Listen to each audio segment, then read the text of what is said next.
खौनो आंबोथ' आंनि मोजांखौनो नायखागोन ना जाबाय नों नायाबा बै नायगोन बै मोना गाबागाव बयनिसिमबो मोनथिहैनायनि थाखाय आङो दिनै बे भिडिअखौ बानायनाय जादों आरो गोथां नामा जेबो गिदिर जाहोन नङा रेडि जाजोब्बाय थांबा So hello everybody, welcome back to my YouTube channel. नोंथांमोनखौ आंनि बे मोनसे गोदान भिडिअआवहाय बयखौबो गोसो गोथारै रिक्वेस्टआव फिन बरायनाय थाबाय। बिराद गोबावनि उनावहाय भिडिअ लाबोदों आं YouTubeआवहाय। नङाबाथ' भिडिअआथ' मा होनबावनो आङो जायखिजाया भिडिअखौनो लाबोनाय जाखाला आं YouTubeआवहाय बाट थेवब्लाबो 70K आव थाबथाबाय आरो ना माला 100K जाबावगोन बेखौ आं सानथ'ला आं जाजानो लुबैयो मानसिया एक्टिभ नङा भिडिअखौनो होनो हाया आङो स' बेनो आरोना दा नोंथांमोनखौ आंनि बे दिनै गोबावनि गोदान भिडिअआवहाय बयखौबो बरायनाय थाबाय जाय बिथांमोना गोदान बिसोरखौ बरायनाय थाबाय दे दिनै आङो मोनसे जाहोननि थाखाय भिडिअ लाबोदों बे जाहोनानो जाहैबाय जेबो गिदिर जाहोन नङा आङो आंनि फ्रेश कालेक्शन ब्रेन्डनि माखासे लेटेस्ट एसे सामार कालेक्शनफोरखौ नोंथांमोननि सिगाङावहाय दिन्थिनो लुगैदों आरो जाहाथे नोंथांमोनाबो मोनथिहैनायनि आरोना आरो बुहुत अडियन्स जेनेबा फेसबुकनि अडियन्स एन्ड इन्स्टाग्रामनि अडियन्स एन्ड इउटुबनि अडियन्स आलदा थायोना गासिबोथ' इन्स्टाग्राम नाया गासिबोथ' फेसबुक नाया ओंखायनो आं मोनसे सानदों आरो जेनेबा आंथ' ओरैनो फेसबुकआव होनाय जायो बांसिन ओमफ्राय इन्स्टाग्रामाव बांसिन होनाय जायो आं सानदों भिडिअ एसे एनै भिडिअ होब्ला मेबि इउटुबनि अडियन्सफ्राबो मोनथिनायनि दा बेखायनो आंनि भिडिअआ एसे आलदा जायगायावबो थांथों बेखायनो आङो एसे मोजां अडियन्स माने मोजां आंनि ब्रेन्डखौ आं प्रमट खालामनायखौसो नायगोन नालाय बेखायनो आङो सानबाय इउटुबाथ' ओरैनो थासोमगासिनो दङ इउटुबाव भिडिअ होबानो डलार फैयो डलारा मोनसे बारायो माने इउटुबावहाय भिडिअ होबानो फैसा फैयैनि खोथा फैखाया फैसायाथ' फैखायो आं सानो आरोना आंनि ब्रेन्ड फ्रेश कालेक्शन ब्रेन्डखौ नोंथांमोना बयबो नुथों आरो नोंथांमोना बयबो मोनथिथों आरो दाब जायगायावबो आंनि बे भिडिअआ थांथों ओंखायनो आङो एसे दाथ' गोदान नालाय आंनि बे कुर्तिनि जे आं खालामदों स्टार्टिं बेथ' गोदानसो नालाय ओंखायनो बयनिसिमबो सहैदों बेखायनो आङो एसे भिडिअ खालामबाय भिडिअआवहायबो ब्लग भिडिअ खालामबाय आङो जाहाथे नोंथांमोननिसिम सहैथों आरो ओमफ्राय दा आंनावहाय आं माखासे उइकआवहाय खेबनै नङाबा खेबथामसो भिडिअ लाबोनो नाजागोन ट्राइ खालामगोन आरो दा ट्राइ खालामगोन आंखौ मालाबा फोथायनांला बिसेस खालामनांला आंखौ आं एकदमबारे मिथिया इउटुबावहाय माने भिडिअ माने आरो स्पेसनि खोथा थायोना स्पेसखौबो बिराद क्लियार खालामनांगौ जायो इउटुब भिडिअ खालामनो थाखाय आरो स्पेसाबो दाम बुथुम एकदमबारे जमा जानानै दं आंना एकदम खालामजाथाव आरोना दा एसे स्पेसा क्लियारथ' ओंखायनो भिडिअ बानायबाय आरो आङो ओमफ्राय दा आङो इउटुबनि भिडिअनि गेजेरजों नोंथांमोननो आङो आंनि कालेक्शनखौ देखायबाय थागोन आंनि कुर्तिनि मा कालेक्शन फैगोन आरो आं माबायदि स्टार्ट खालामदों बिजनेसखौ आरो बेखौ नोंथांमोननि फारसे आङो बेखौ एसे एनै शेयार खालामगोन आरो हानायखिनिखौ आरो इउटुबाव भिडिअ होथारबानो एसे मोजां खेबसे उइकआवहाय खेबथाम खेबब्रै भिडिअ होबानो आरामसे नोंना डलार हाबखायो आरामसे इउटुबाव नो डाउट नों आरामसे खामायनो हागोन जुदि नों मोजां कन्टेन्ट लाबोयोब्ला मोजां भिडिअ लाबोयोबा नों आरामसे खामायनो हाखायो आरोना कन्टेन्टखौ बादो जायखिजाया नायग्राफोर दंना नायग्राफोरथ' नाया होननानै थायाना बयबो नायो दाब जायगानिफ्राय नों नायाबा बै नायगोन बै नायाबा बै नायगोन ओंखायनो आं सानबाय आरोना दे इउटुबनिफ्रायबो फारसे खामायनाय जागोन आरो लोगोसे आंनि फ्रेश कालेक्शननि माबाखौ मा होनोमोनलाय बावलायलांबायसो गस्लाखौबो देखायनो नोंथांमोननो हागोन आरो लोगोसे आं खामायनोबो हागोन बेखायनो आं सानबाय आरो बिमायाथ' आंखौ आरो थाना मारिखायो नोंना इउटुबा थैबाय नामा नोंना इउटुबा जाला नामा होननानै मानो होनब्ला आं इउटुबनिफ्रायसो देरबोनाय मानसि एसेबाबो एनैबाबो गरसेबाबो गरनैबाबो आं इउटुबनिफ्राय खामायनानै नोंथांमोननि गोसोखौ बोनानै आङो एसेबाबो आं खामायनो हादों नोंथांमोननि अननायावहाय दा बेखायनो आङो बे बुस्थुखौबो एसे एनै लांफानोसै नोंथांमोनजों लोगोसे आरो बेवहाय उइकआवहाय खेबनै नङाबा खेबसेबाबो आं भिडिअखौ लाबोनो नाजागोन आरो ना नोंथांमोननि सिमबो सहैथों आरो आंनि कालेक्शनफ्रा आरो बेखौनो आं सानो दा बेनोसै गोबाव जाबाय रायलायनाया दा आंना बुहुत खामानि दङ बेखौ नोंथांमोननो आं ब्लगाव खोन्थालांनोसै आं दिनै मा खालामगोन स' नोंथांमोना जुदि आंनि भिडिअखौ नायनो मोजां मोनोब्ला आरो इन्टारेस्ट मोनोबा नायलांबाय थाबानो जाबाय जोबजासिम बिदिबा भिडिअखौ स्टार्ट खालामसै आंनि क्लथिं ब्रेन्डनि जे कुर्ता कालेक्शनफोरखौ आङो मालाबाबो इउटुबावहाय होनाय जायामोन होयोमोन एखमबा सम लानानै होयोमोन आरोना बाट बांसिनाय फेसबुकाव होयोमोन इन्स्टाग्रामाव होयोमोन आंनि माखासे इउटुबनि अडियन्सआनो मोनथिया स' बेखायनो आंनि फ्रेश कालेक्शन क्लथिं ब्रेन्डखौबो मोनथिनायनि थाखाय आङो इउटुबावहाय मोनसे भिडिअ लाबोदों आरो माखासे कालेक्शनखौबो देखायनो आं आखायाव लादों जाहाथे नोंथांमोननिसिम सहैनानै नोंथांमोना फसायनानै माबा मोनसे एखमब्ला गोसो जायोबा लानो लुगैयो नालाय बेखायनो आङो एसे देखायनो होनानै लाबाय आरोना स' बेनोसै आरो माखासे नैबेहाय आंनावहाय शीट दङ मैयाहाय बायबोदों आङो थेवब्लाबो नोंथांमोन देखायनोसै जाहाथे नोंथांमोना फसायबायो खोमा फसायनानै लायो खोमा बेखायनो देखायनोसै आरोना and बेहाय white and blue दङ printa and बेहाय दङ एक second बेहाय दङ sky blue and बेहाय दङ orange ओमफ्राय बेहाय दङ pink color नोंथांमोना गावबागाव कास्टमाइज खालामजोबनो हागोन दे गावबागाव डिजाइनै आखाइ गोलाव नांगौ ना शर्ट कुर्ति नांगौ ना लं कुर्ति नांगौ ना सेट नांगौ बेखौ नोंथांमोना गावबागाव गोसोयैनो कास्टमाइज खालामना लानो हागोन आंनावहाय बे ब्लेक दङ आरो हलसेलनि थाखायबो एभेलेबल जागोन एन्ड बे लास्ट दङ बेखौ देखायखाबाय आङो बेखौ मोनसे लाबोदों ओमफ्राय नैबे जाहैबाय नै बेखौ आं लानो नागिरदों रेडआवहाय बेखौ आङो जेब्ला आङो मा डिजाइन खालामनो नागिरदों बेखौ आं खालामखांनानै आङो नोंथांमोननि गेजेरावहाय लन्च खालामगोन दे आं माबायदि डिजाइन खालामनो नागिरदों बेहाय ओमफ्राय बेहाय दङ वाइटनि प्रिन्ट आरो हा दा बे थांबाय दा मेन बुस्थुआनो जाहैबाय आंनावहाय माखासे 7टा कालेक्शन दङ with pure cotton and soft माने फेब्रिक लाबोदों बे गासिबो हरजोबसैसो हो बेखौ हरजोबसै आं बङाइगावआवहाय थेवब्लाबो हरनायनि सिगां नोंथांमोननो देखायनोसै दिन्थिनोसै जाहाथे नोंथांमोनाबो नुनायनि मोनथिनायनि आरो मोजां मोननाय लानोबो हागौ ना सोरबा ओंखायनो देखायनोसै आरोना दा बेनोसै आरो हेल' एभरिबादि खुलुमबाय बयनिसिमबो आसा खालामो नोंथांमोना बयबो मोजाङै दं होननानै दिनै आङो नोंथांमोननि गेजेरावहाय ओरैबायदि मोजां सामारनि कालेक्शन लाबोदों आरो बेखौ आङो नोंथांमोननो गाननानै देखायगोन बाहाय टटेल 7 पिस दङ शर्ट कुर्ति विथ पियर कटन बेखौ आङो नोंथांमोननोहाय फारि फारि गाननानै देखायनोसै माबायदि बेखौ नोंथांमोना मिन्थिखागोन बियो पिंक कालारावहाय दे नायनो हागोन खिथुथिं सिम्पल डिजाइन जोब दे आरो दा गरम जाबाय नालाय 3/4 खालामहोदों आखाइखौ बेसिम आङो नैबे साइडआवहाय आं गाननायखौ देखायखागोन आरो आं इन्स्टाग्रामाव होगोन नालाय आङो बेखौ नोंथांमोननो इउटुबावबो देखायगोन आरो आङो माने गानबा माबायदि नुयो होमबासो नोंथांमोना बांसिन बुजिगोन ना अ गानबा मोजां नुयो होननाय आरो देलाय बे मोनसे ओमफ्राय बे मोनसे आइ मिन नैबे सिगांनि ओमफ्राय नैबे बेक साइडनि थांबाय बे कालाराबो मोजां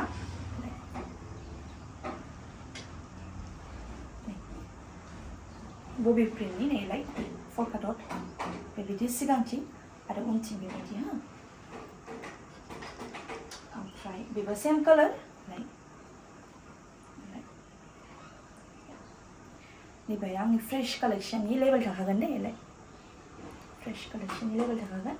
ओमफ्राय लोगोसे नैबे दंबावो ब्लुआवहाय नायनो हागोन नोंथांमोना ब्लुआवहाय मानसि गुफुरफ्राथ' समायखागोन बाहाय नायनो हागोन ओमफ्राय बेकआवहाय बेबायदि बारा दिप होआखै मिडियाम दिप होदों ओमफ्राय सिगांथिं बेबायदि आरोना नोंथांमोना सेलेक्ट खालामनानै स्क्रिनशट खालामनानै आंनोहाय नाम्बारावहाय DM खालामनो हागोन मेसेज खालामनो हागोन आब' बेबायदिखौ नांगौ होननानै बेबायदि कालारखौ आरो कालारा बेल' नङा दे कालार बिराद बुरजा माने बिराद बुरजा दं आंनावहाय कालारा बेल' नङा बिराद बुरजा दं सिङावहाय नोंथांमोना कालारबो चुज खालामना लानो हागोन आरो कालारखौ आं हरखाजोबखायो आरो नोंसिनि साइजखौ मोजाङै हरनांगोन जाहाथे बे बुस्थुआहाय आंनावहाय रिटार्न फैयिनि आरोना मानो होनबा रिटार्न फैबा बेजाल जायो नालाय ओंखायनो नोंथांमोना गावसिनि साइजखौ मोजाङै पारफेक्ट हरनांगोन आरोना आंनावहाय स्टकआवहाय मा दं बेखौ नोंथांमोननो देखायस्रानि दे गासिबो 32 33 34 35 36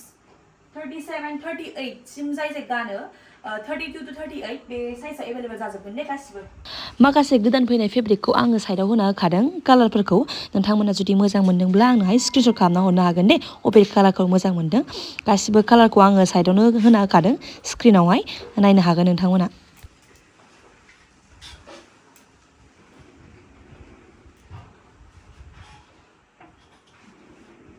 जाबाय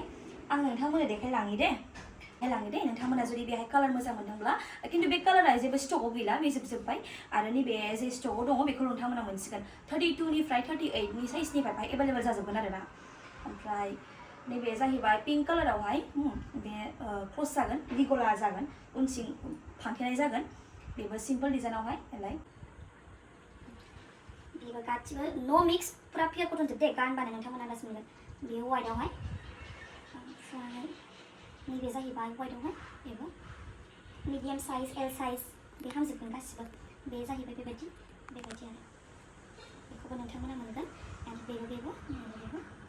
जागोन आरो नैबे जाहैबाय ब्लेकआवहाय बेबायदि मोजां नायनो हागोन दे बेखौ नोंथांमोना आं स्क्रिनावहाय नाम्बार होखागोन बेहाय नोंथांमोना आंनावहाय नाम्बारखौ सेभ खालामनानै आंनावहाय बेखौ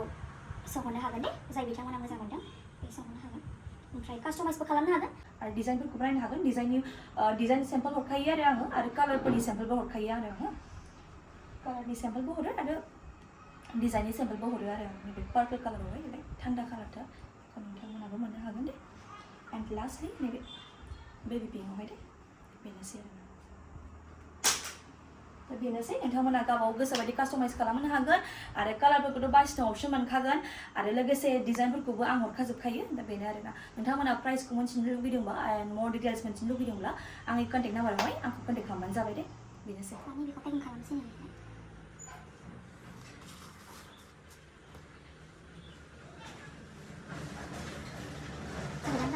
बिराद मोजां बेना बेबायदि उनथिं आरो खिथुथिं बेबायदि देखायनाय दहाय देखायखाबायना गासिबो आङो ओंखायनो आं देखायबाय थायासै बेखौ जास्ट पेकिं खालामनोसै आरो आङो पेकिं खालामनानै खारनोसै बेनो ओमफ्राय नैबे जाहैबाय ब्लु कालारनि बेखौ पेकिं खालामथ'वाखै खालामसै 7 थाखा सासे मानसियानो 7 था लांगोन आरो 7 पिस लांगोन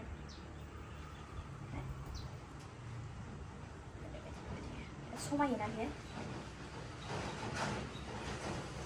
पेकिं खालामसै बिदिब्ला थाबाय गासिबो रेडि जाजोब्बाय मोनसे रेडि जागासिनो दं दे 7 पिसमोन नालाय बे मोनसे थांबाय बे मोनसे ब्लु थांबाय बे साबसिन आंनि चइस आरो ओमफ्राय नैबे बबे प्रिन्ट कलकाता पिंकआव रस्ट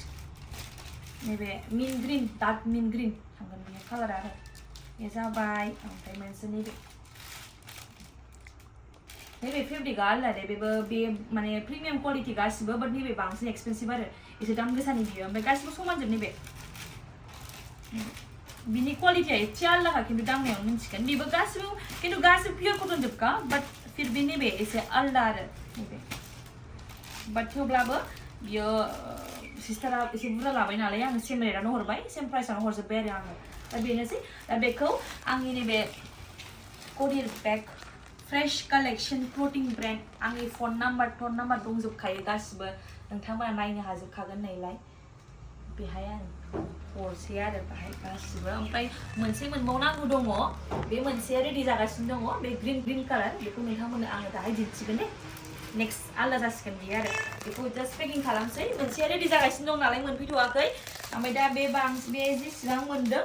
बेखौ सेस पेक खालामजोबसै ओमफ्राय नैबे आंनि करियर फ्रेश कालेक्शन माबायावहाय हरनोसै आं गारिजोंसो फाथायहरगोन खिन्थु गारिजोंसो खाथिखा नालाय चापागुरियावनोखा नालाय ओंखायनो दाना बेनोसै नै बेयो रेडि जाबाय ओमफ्राय बेबो मोनसे 7 था नालाय एसे बुरजा जायो ओंखायनो मोननै पेकेजिं खालामना हरसै बेनोहाय ओमफ्राय मोनसे दंबावो बे रेडि जागासिनो दङ बेखौ जाबाथाय बेखौ पेक खालामजोबसै आरोना बे पेक जाबाय अलरेडि नै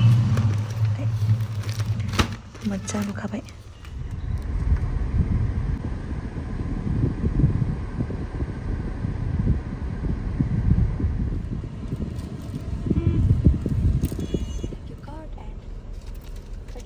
कालार मोनसे बेनोमोन कालार मोनसे बेनोमोन गोथां ना मा होननांगौ बेखौ मिथिला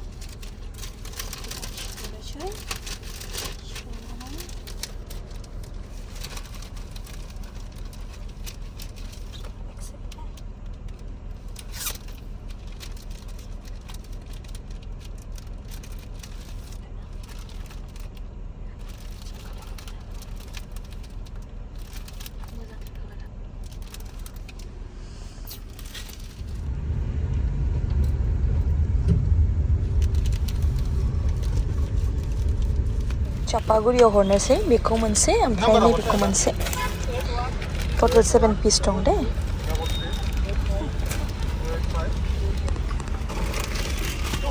मोनसे बेंकनि खामानि आरो ओमफ्राय नै बेहाय बिमा अनसुलिनि अफिस खाथियावनो दं नालाय आङो बिमा सनाया आंनो ओरैबादि गोथाव जाग्रा होफैबाय ओंखाम उखैदोंल' होनहरदोंमोन आं ओंखाम उखैदों मामि होननानै ओमफ्राय होफैबाय नै ओमफ्राय मामिनि अफिसा नैबे खाथियावनो दं नै ओरै थांनो मोनबाय आरो होननानै बे एसबिआइ बेंकआव दं आरो एसबिआइ बेंक खाथियाव दं आङो आयै बिमा सनाया आंनो सिंग्रा काजु बुंनांला आयै अफिसा नैबेहाय नालाय ओमफ्राय आं ओरैल' हरदोंमोन मामि ओंखाम उखैदों आं लाबो आं नोंसोर अफिस खाथियावनो दं होननानै ओमफ्राय डाइरेक्ट लाबोना होफैबाय मामिमोना माबा मोनसे मिटिं जाखादोंमोन आरो ना बिनि गावथ' जाया नालाय बिदि बुस्थुखौ जेबो जाया बियो आंसो जायो आयै आंनि फेभरेट आं जाजोब बिदि बुस्थुफोरखौ आं गारथारनो हाथारनाय नङा ओमफ्राय नैबेहाय बेगनि खामानि खालामनो सासेया ओमफ्राय थांगासिनो माने बे दाबो फैथ'वाखै आरो दहायनो थांदों बियो दाबो फैयाखै ओमफ्राय दा आं जानो नाजासै आरो नै दा जोङो एसे बाहेरायाव ओंखारबोबाय एसे खामानिबो दंमोन आरो लेपटपावबो खामानि सोलिगासिनो दंमोन दा बेखौ लाफानानै जोङो ओंखारबोबाय आरो ना खामानिखौबो खालामसै ओमफ्राय ओरैहाय जानोबो लुगैयो बेलासिफ्राव एसे ओंखायनो जों ओंखारबोबाय ओमफ्राय जानोसैबो आरो ओमफ्राय लोगोसे खामानिखौबो खालामनोसै दा माखासे खामानि दङ बेखौबो ओरैहाय मावगासिनो दङ ओमफ्राय जोङो नैबे डि केफेआव फैदों आङो जायगानिबाबो डि केफेआव हाबफेराखैमोन आरो लोगोफ्रा जाफैयोमोन आरो जाग्राखौ मोजां होनोमोन ओंखायनो आं लेंबाय आरो डि केफेआवनो जानोसैथ' होननानै ओमफ्राय 7:14बो जाबायमोन टाइमा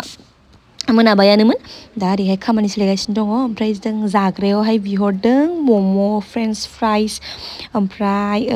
चावमिन बिहरदों आरो जाग्राखौथ' मोजां खोनायो बिनिखौ दा जानाय नायनोसै माबायदि जायगानिबाबो हाबफैनाय जायामोन आरो दिनैहाय जानोसै आरोना स' नोंथांमोना जुदि डि केफेनि जाग्राखौ मोजां मोनोब्ला आंनोबो खिथाहर आंबो गाज्रि मोनाखै जानानै मोजांखौनो मोनदों आरो